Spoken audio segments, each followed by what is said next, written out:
మాటలు ఎంతవరకు పరిగణలోనికి తీసుకోవాలి? అది కాంగ్రెస్ పార్టీకి సంబంధం లేదు. ఆయన వ్యక్తిగత అంశాలు అనేది కాంగ్రెస్ పార్టీ నుంచి వినిపిస్తున్న వెర్షన్. బట్ ఓవరాల్‌గా ఆయన మాట్లాడిన విషయాలు పార్టీకి ఎంతో కొంత నష్టం చేసే విధంగా ఉన్నాయనేది మిగిలిన ఎమ్మెల్యేలు అక్కడ వరంగల్ జిల్లాకు సంబంధించిన వాళ్ళు మాట్లాడుతున్నారు కాబట్టి బీజేపీగా మీరేం చెప్పదలుచుకున్నారు ఈ విషయం గురించి? ముందుగా ఏయోటీ ప్రేక్షకులు అలాగే వివిధ పార్టీ నుంచి నాయకులకు విశ్లేషకులు అందరికీ నమస్కారం. ఇక్కడ సామెల్ కార్తిక్ గారు మాట్లాడుతూ సరే వారి పార్టీకి ఉద్దేశించి మాట్లాడినటువంటి అంశం కానీ కొండా సురేఖ గారు పర్సనల్గా మాట్లాడారు ఏదో మాట్లాడారంటే ఇక్కడ కొండా సురేఖ ఒక మంత్రి, ఆమె వ్యక్తిగతంగా మాట్లాడడానికి లేదు. ఆమె ఏది మాట్లాడినా అది ప్రభుత్వం మాట్లాడినట్టే. ప్రభుత్వం మంత్రి బాధ్యత మాట్లాడారు, భర్త మాట్లాడారు. సరే ఆవిడ మాట్లాడిన విషయాలు ఎక్కడ మాట్లాడారో తెలియదు. ఓన్లీ ట్విట్టర్లో మాత్రమే మాట్లాడారు. సోషల్ మీడియాలో వస్తుంది, దానికి ప్రామాణికం లేదు అని మీరు అన్నారు. సోషల్ మీడియాలో మాట్లాడినా వారు ఎక్కడ మాట్లాడినా అది ప్రామాణికం. ఎందుకంటే ఒక సందర్భంలో వారే అన్నారు ఏమని, ఆవిడ శాఖలు నేను ఎక్కడ అవినీతి చేస్తలేను, ఏ ఫైల్లో వచ్చినా నేను ₹1 తీసుకుంటలేను, జనరల్గా అందరూ ఫైళ్ళల్లో అంతా డబ్బులు తీసుకొనే చేస్తారు, నేను ఎక్కడ డబ్బులు కూడా తీసుకుంటలే, నేను పని చేస్తున్నా అన్నారు. అంటే ప్రభుత్వ వైఫల్యం ఆవిడనే చెప్పిందిగా. గతంలో కూడా ఆమె చేసినటువంటి కొన్ని వ్యాఖ్యలు, వాళ్ళ మాట్లాడేటువంటి విధానం, వాళ్ళు కార్యకర్తల పట్ల ఉండేటువంటి విధానము, తర్వాత అన్నిటికన్నా మించి వాళ్ళు మొదటి నుంచి కూడా కొండా మురళి, కొండా సురేఖ వీరిద్దరు కూడా రాజకీయంగా చాలా వరంగల్ జిల్లాని శాసించేటువంటి ప్రయత్నం మొదటి నుంచి చేస్తూ ఉన్నారు. ఈరోజు కొత్త కాదు. ఆ రోజుల్లో వైఎస్ఆర్సీపీ పార్టీలో ఉన్నప్పుడు బీఆర్ఎస్ని కాలు పెట్టనియారు. బీఆర్ఎస్లో ఉన్నప్పుడు వైఎస్ఆర్సీపీ ఉన్న జగన్ని కూడా రానిలే. జగన్ ఓదార్పు యాత్ర చేస్తే కూడా కనీసం వాళ్ళ జిల్లాలో కాలు పెట్టనీయలే ఎవరిని, జగన్ని.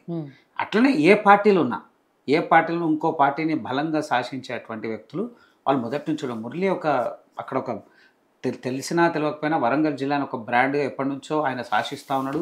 అనేక ఏ పార్టీ ఉన్నా కానీ మురళి తర్వాతనే అనేటువంటి పరిస్థితులు తీసుకొచ్చాడు. మళ్ళీ మురళి ఎవరో కాదు, మా కొండా మురళి ఎవరో అని కాదు, దయాకర్కి స్వయాన శిష్యుడే. ఎర్రవెల్లి దయాకర్ రావు నమ్మిన బంటు, ఆయన శిష్యుడు, ఆయన వెంబడి ఉండి రాజకీయం నేర్చుకున్నటువంటి వ్యక్తి. అయినా కానీ ఎర్రవెల్లి దయాకర్ రావు కుటుంబానికి ధీటుగా ఆ రోజుల నుంచి నిలబడుకుంటూ వచ్చి ఇలా ఒక పార్టీ కాదు, ఆయన మారని పార్టీలే లేవు. ఇలా కొండా మురళి వాళ్ళు మారని పార్టీలో కాంగ్రెస్లకు రెండోసారి వచ్చారు. వీళ్ళు ఒకసారి పోయి అలిగి మళ్ళీ రెండోసారి వచ్చారు. ఏదేమైనా ప్రజల పక్షాన ఉన్నాము, ప్రజల గురించి మాట్లాడుతున్నాము, ప్రజల సంక్షేమం లేదా వాళ్ళ నియోజకవర్గ అభివృద్ధి అనేటువంటి అంశం పక్కన పెడితే ఎప్పుడు రాజకీయంగా విమర్శలే ఎదుర్కొంటున్నటువంటి వ్యక్తులు ఈ కుటుంబం.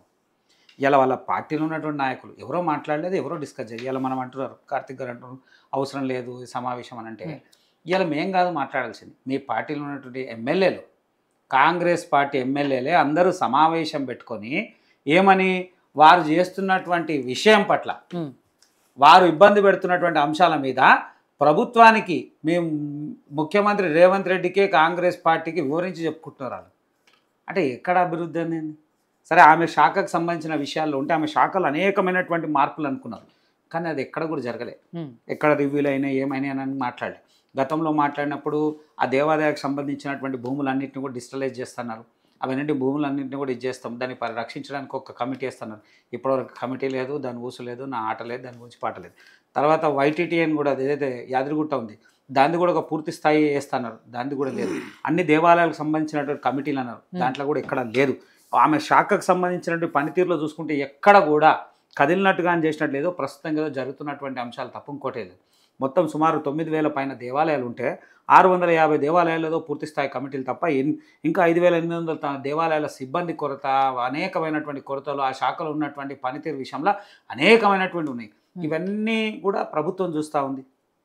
తర్వాత ఈవిడ చేస్తున్నటువంటి ఏదైతే ఏ శాఖలో పనిచేయాల్సినటువంటి వ్యక్తి అసలు ఏంది, ఆ శాఖలో ఏముంది అనేటువంటి భావన పూర్తిగా ప్రజల్లో కానీ వీళ్ళ ప్రభుత్వంలో వీళ్ళ దాంట్లో కూడా అర్థమైంది.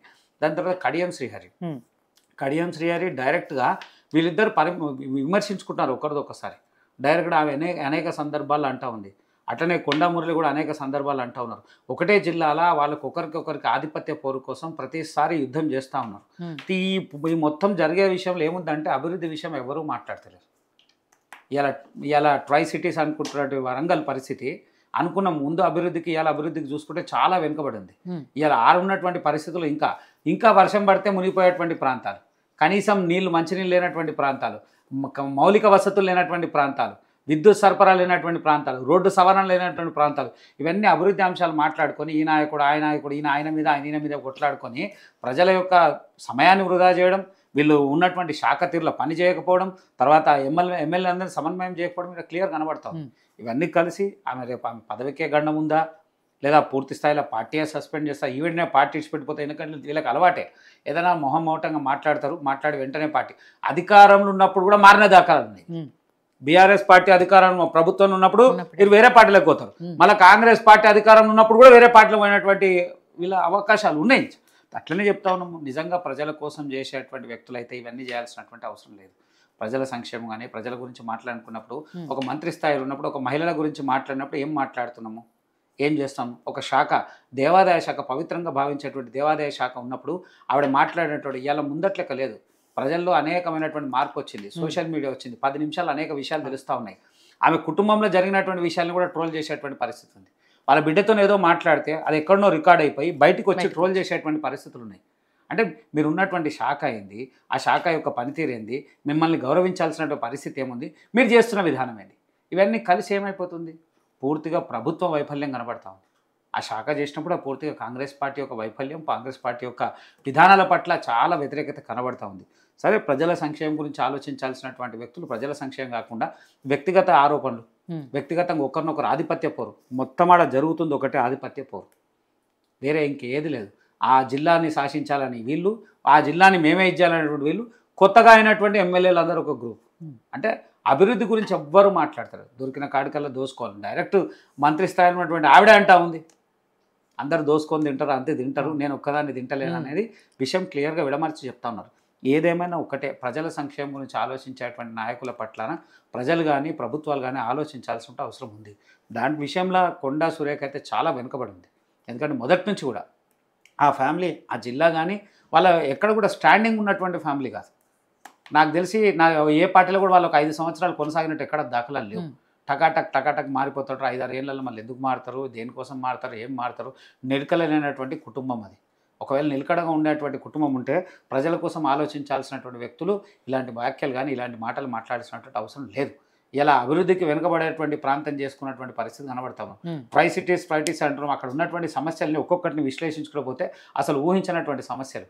ఇలా హైదరాబాద్ తర్వాత వరంగల్ని ఆ నగరంగా చూస్తున్నటువంటి బాధ్యత ఎంతోమంది అనుకున్నారు, కానీ అభివృద్ధి పైన చాలా వెనుకబడి ఉన్నటువంటి ఇయాల కూడా ఉంది. ఇప్పటికైనా ఒకటే, తెలంగాణ కాంగ్రెస్ ప్రభుత్వము రేవంత్ రెడ్డి తీసుకుంటారా, క్యాబినెట్ అందరూ కూర్చుంటారా, అక్కడ ఉన్నటువంటి నాయకులు, ఎమ్మెల్యేలని, తర్వాత మంత్రులను అందరినీ కూర్చోబెట్టి ప్రజా సమస్యల మీద మీరు సరైనటువంటి వాతావరణం తీసుకురండి, ప్రజా సమస్యల మీద చేయండి, కానీ వ్యక్తిగతంగా యొక్క ఆరోపణలు చేసుకొని వ్యక్తిగతంగా ఇది చేసుకోవడం మంచిది కాదని కాంగ్రెస్ పార్టీకి ఒక సూచనగా తెలియజేస్తున్నాం.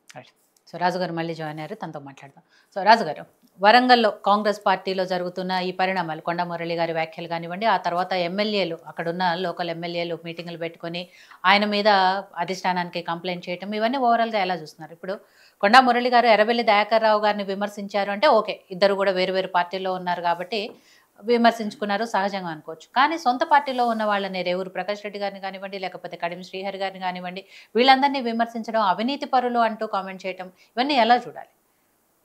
నమస్తే అండి. మీకు ప్యానెల్లో ఉన్నటువంటి తోటి ప్యానలిస్టులకు అందరూ కూడా నమస్కారం.